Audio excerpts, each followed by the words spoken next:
5 hari kunjungan kerja ke 3 negara, Presiden Jokowi bawa oleh-oleh kerjasama. Presiden Joko Widodo telah melakukan kunjungan kerja ke 3 negara dalam 5 hari terakhir, yakni Filipina, Vietnam, dan Brunei Darussalam. Dalam kunjungan kerja tersebut, lahir beberapa kerjasama di berbagai sektor. Berikut oleh-oleh Presiden Jokowi dari kunjungan kerja selama 5 hari. 1. Filipina. Kunjungan kerja Presiden Jokowi ke Filipina menghasilkan beberapa kesepakatan. Pertama, penguatan kerjasama di perbatasan. Dalam upaya ini, Jokowi mendorong percepatan revisi Border Patrol Agreement serta Border Crossing Agreement, dan penyelesaian batas landas kontinen. Selain itu, juga ada penguatan kerjasama pertahanan seperti alutsista, terkait rencana pembelian pesawat anti-submarin warfare oleh Angkatan Laut Filipina dari produksi PT Dirgantara Indonesia.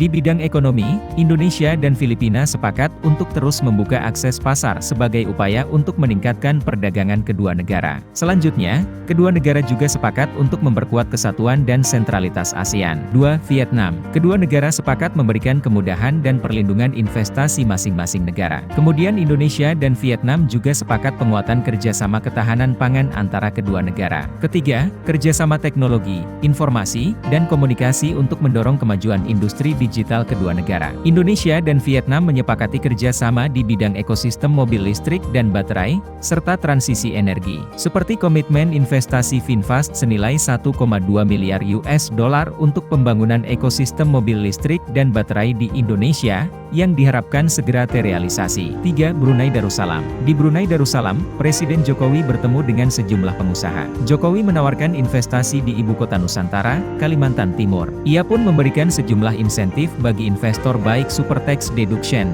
tax holiday, hingga pembebasan bea masuk. Setelah pertemuan, dilakukan penyerahan letter of interest oleh konsorsium investor Brunei Darussalam, yang dilakukan oleh Putri Amal Rakiah kepada Kepala Otorita IKN, Bambang Susantono.